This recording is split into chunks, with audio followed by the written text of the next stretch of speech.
কোনো একজন নারী, সে হয়তো পর্দা মেনটেন করে না, একটু হিপ হপ স্টাইলে চলাফেরা করে, তো সে ভাবলো যে না, আমি তো অনেক ভুল করে ফেলছি, আমি সংশোধন হব, আমি প্র্যাকটিসিং হতে চাই। তো এখন যখন সে আপনার কাছে আসছে নাসিহাত নেওয়ার জন্য, আপনি যদি বলেন যে তোমার এইড করতে হবে, বোরকা ঝুলাইতে হবে, হাত মোজা পা মোজা, পারবে?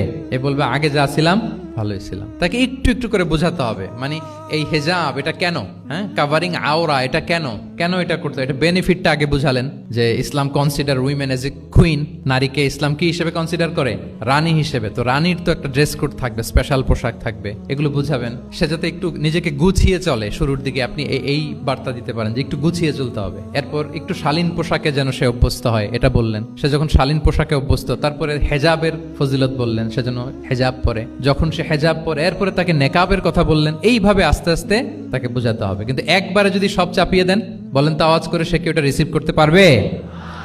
কারণ এই যে গ্রাজুয়ালিটি আর তাদাররুজ, এই সিস্টেমটা আপনি ভায়োলেট করেন নাই। একটু একটু করে বললে এটা মানুষের ফিতরাতের সাথেও যায়, তার নেচারের সাথেও যায়। আমরা মদ হারাম হওয়ার কথা জানি, কয়টা স্টেপে হারাম হয়েছিল মদ? একবারে যদি বলা হতো বন্ধ করার সহজ হতো সাহাবাদের জন্য? হতো না। অনেকে আছে দেখবেন যে চেইন স্মোকার, তো যে চেইন স্মোকার, আপনি যদি বলেন যে এটা হারাম, আজকেই তোমার বাদ দিতে হবে, হারাম, এটা খেতে পারবে না, পারবে? ও দুনিয়া সব বাদ দিতে পারবে, সিগারেট বাদ দিতে পারবে না। তো তারে কি করতে হবে? ফ্লেক্সিবিলিটি দিতে হবে, যে আস্তে আস্তে ছাড়েন।